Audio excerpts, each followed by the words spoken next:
Good afternoon. I'm Maxine from the Portable Long Service Authority, Customer Service and Education team, and I'll be taking you through the Law Week presentation on how the Portable Long Service Benefit Scheme works.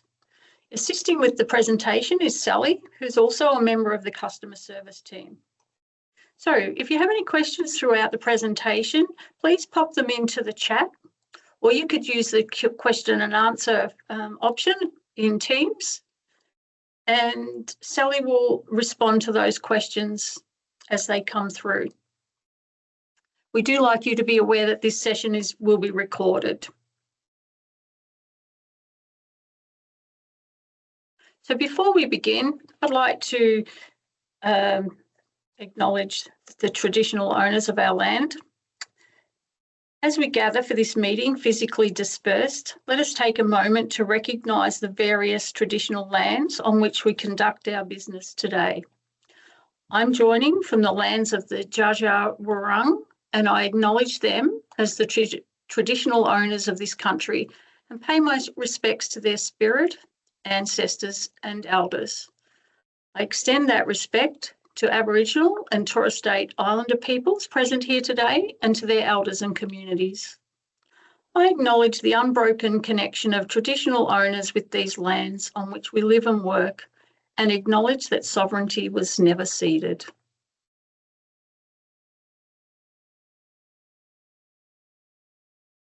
So what is Portable Long Service?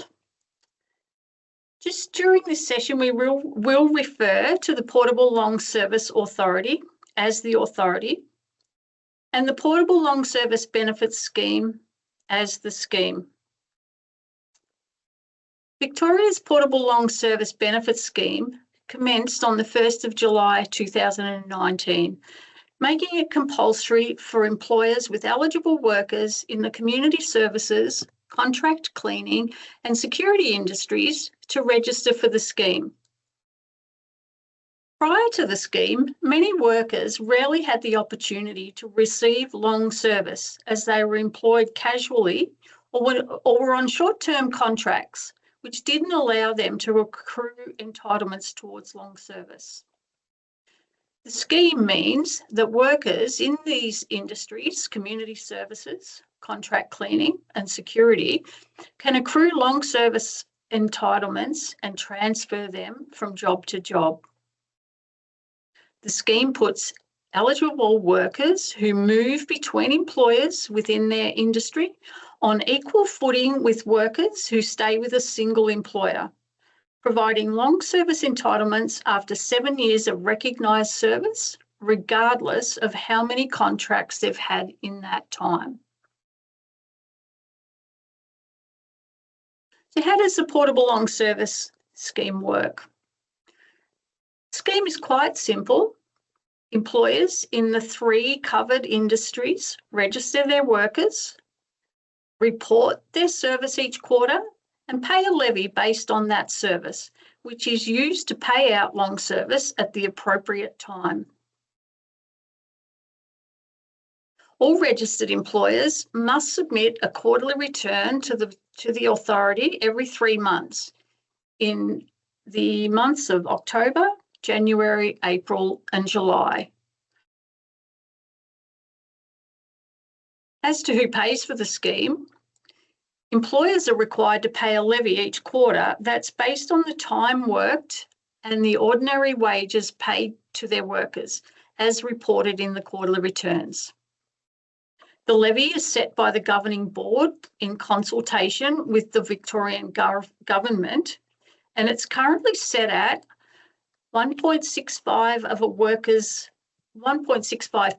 of a worker's ordinary wages for community services and 1.8% of a worker's ordinary wages for the contract cleaning and security industries. So let's look at the 3 industries that are covered by the scheme. First one we're going to look at is the contract cleaning industry. So what is contract cleaning work, and who are the eligible employers and who is an eligible worker? So cleaning work. The contract cleaning industry is where employers are contracted to carry out cleaning work by a third party and employ workers to perform this work. So under the scheme, cleaning work is any work that aims to bring premises into or maintain a clean condition. Premises can include part or all of any land or structure and includes swimming pools and their surrounding grounds. So Victorian employers that are engaged in the contract cleaning industry and employ at least one other person to undertake cleaning work must register with the Portable Long Service Authority. This includes employers that employ workers to perform cleaning work on behalf of another organisation engaged in the contract cleaning industry. For workers to be covered under the scheme in the contract cleaning industry, workers must be employed by an employer for the scheme, and the worker's predominant activity of their substantive role, so not their acting role or any secondment, must be cleaning work. Workers for the contract cleaning industry can be employed on a full-time, part-time, casual, as apprentices, or they may be seasonal workers.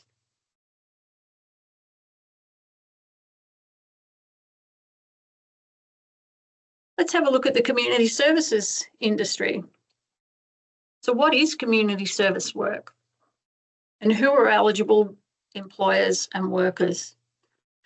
The community services sector is where community services work is undertaken that provides training and employment, financial, accommodation, home care and other support for people with a disability or people who are otherwise vulnerable, disadvantaged or in crisis. This can include community legal, education and advocacy services, community development services, fundraising assistance for community groups, and services to assist cultural and linguistically diverse communities, otherwise known as the COLD communities. From the 1st of January 2020, an activity funded by the NDIS, as well as services provided by non-profit licensed children's services and approved providers under the Education and Care Services National Law, are included in the scheme as community services work. Employers in the community services sector who have workers performing work in Victoria must register with the authority if they are a non-profit entity employing at least one person to perform community services work, or an entity for profit that employs at least one person to perform community services work for a person with a disability. To be eligible for portable long service in the community services sector, workers are employed by an eligible employer for the scheme and covered by one of the 5 community service sector awards included in the Long Service Benefits Portability Regulations of 2020. These awards are very broad and cover most workers in the sector. The 5 awards are the Social Community Home Care and Disability Services Industry Award of 2010, otherwise known as the SHADS Award, the Children's Services Award of 2010, the Educational Services Teachers Award of 2010, the Labour Market Assistance Industry Award of 2020, and the Supported Employment Service Award of 2020.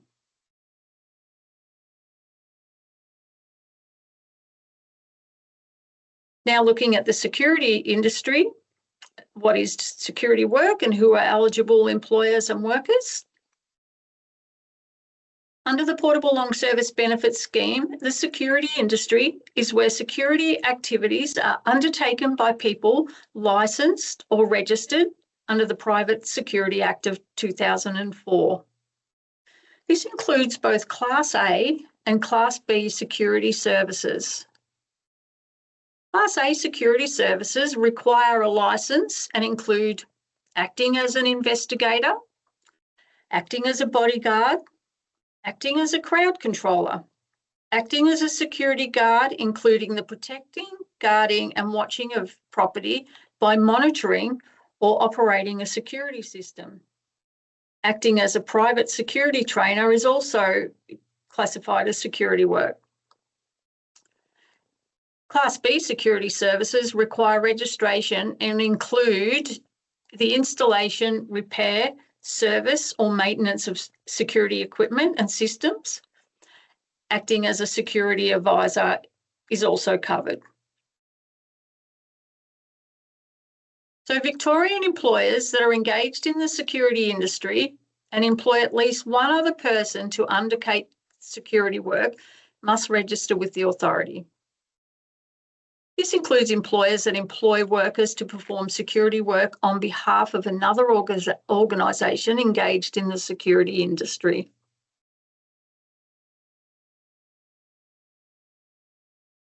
To be eligible for the portable long service in the security industry, our workers must be employed by an employer for the scheme as outlined above, and the workers' predominant activity of their substantive role, so not acting or a secondment, must be security work. Eligible workers include apprentices, casuals, and any individuals with employment agreements which requires them to learn security work. So they may be an apprentice, they may be a trainee.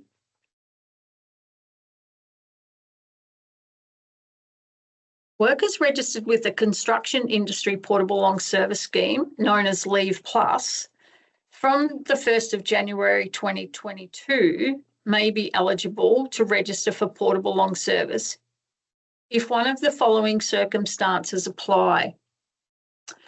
If the Leave Plus levy is no longer being paid by their employer and the worker remains on the Leave Plus register, or the Leave Plus levy is being paid by an employer and the worker also performs work for another employer in the covered industry, so in the security industry in this instance.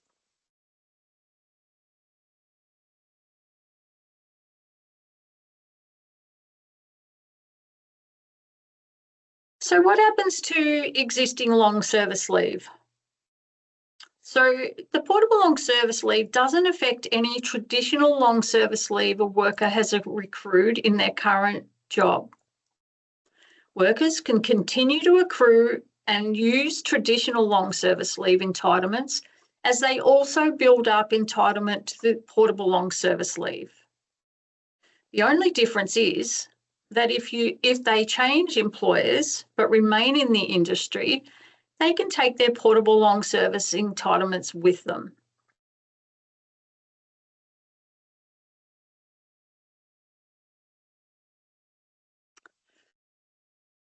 So how does an employer register for the scheme? If you're an employer in the community services, contract cleaning or security industries in Victoria with workers engaged to perform work in these industries, they are legally required to register with the authority. Employers register online through the authority's website by clicking on the Register Your Business button. Once an employer has registered, they will be required to complete quarterly returns. As a worker, to register, employers will do that on behalf of the worker. So employers are legally required to register covered workers in the scheme when submitting their quarterly returns. When a worker is first registered, the worker receives a letter or an email from the authority with their worker ID. Once a worker has their worker ID, they should register for access to the worker portal. Through the worker portal, workers can track their employer contributions, current accruals under the scheme. They can update their residential address and their email address. They can change their phone number, and they can access their annual statements.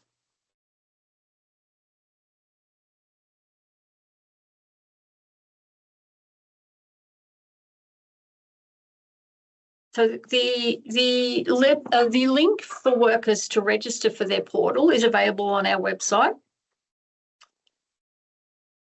They can workers can speak to their employer to gain information on their worker ID or if they've been registered. If their employer can't confirm that they're registered or provide them with their worker ID, workers can speak to the authority. They can do so by calling us on our 1800 phone number, or they can send us an email. I'm going to provide those details towards the end of the presentation.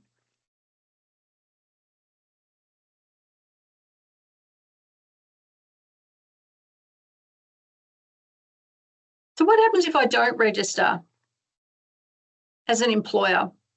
Employers have had a number of years to familiarise themselves with the Portable Long Service Benefit Scheme and their obligations. The authority has shifted its focus from a primarily educative approach to a strategic enforcement program to increase employer compliance. A company who fails to register with the scheme can face penalties of up to $22,000 per day for each day they fail to register. In some instances, an employer may have failed to register since 2019. That's going to amount to quite a hefty amount over the 6 years, when we're talking about $22,000 per day. For individuals, it's up to $4,438 per day. So when we talk about individuals, we're referring to sole traders. What happens if a worker doesn't register? The only person that's disadvantaged here is the worker themselves. As a worker, they need to register for portal access in order to be able to claim their portable long service leave entitlements. So this can occur any time after they've completed 7 years of recognised service. So that date is fast approaching for some workers, given that they first joined the scheme in 2019. We anticipate worker claims being paid in 2026. So just some of our successes to date. We have 400,000 registered workers. They're broken up across the 3 industry schemes that we cover, 266,000 odd workers in the community services sector. We have 103,500 odd workers in the contract cleaning industry, and we have 35,300 odd workers registered in the security benefits scheme. We have 3,700 registered employers across the 3 schemes, the largest cohort being in the community services industry, 2,455 to be exact.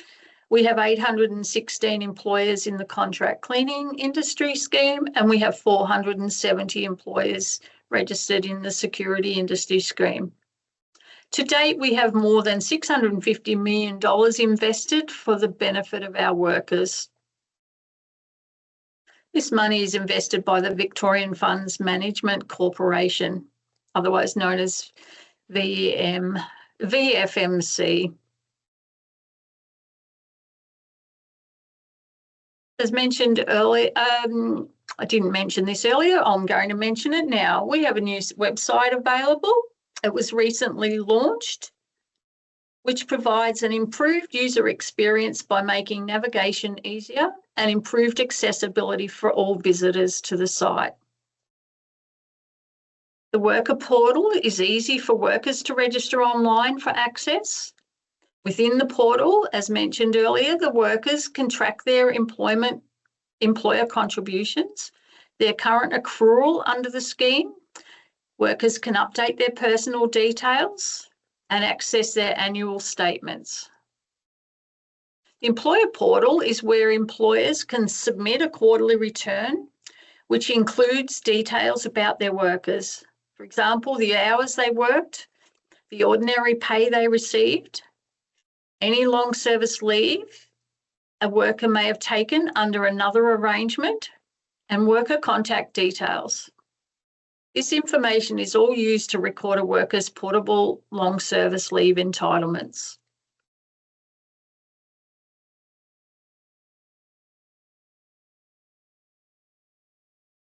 And finally, if you're an employer or worker in Victoria's community services, contract cleaning or security industries, feel free to give us a call on the number listed on the screen there, or send us an email. The details here on the slide also provide you with our website address. So we thank you very much for joining us this evening. If you have any questions, you can ask them now by popping them into the chat. Or if all of your questions have been answered throughout the presentation by Sally, then we will wind up.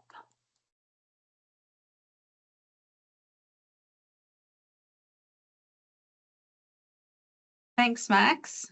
I have answered a couple of questions throughout the chat. However, there are a couple still coming in. Okay. So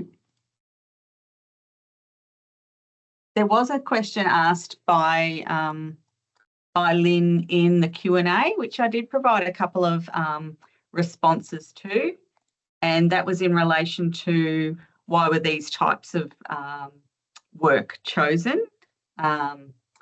So the Victorian government identified the three industries, cleaning, security and community services, as being highly casualised industries where workers tend to perform the same role. However, because they may be employed and the employer is under a contract, the contractors change. However, the worker actually continues to perform the same work at the same place. So this is part of the reason as to why these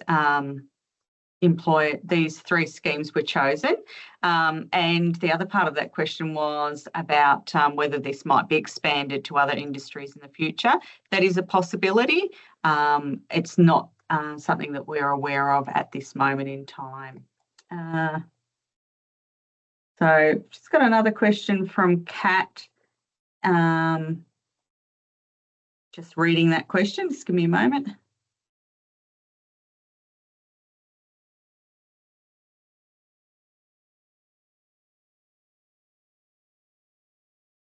Okay, so the best thing for yourself to do, Kat, and so that we could provide some really specific information to yourself, would be for you to give us a call on our phone number, which is displayed on the screen there, 1800 517 158, and we can discuss specifics in regards to employer obligations and be able to answer any questions that you may have.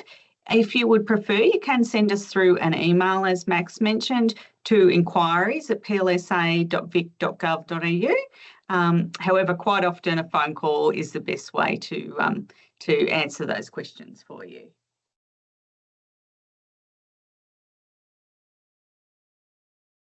Thanks, Kat. We look forward to hearing from you tomorrow, and thanks, Lynn, for joining us.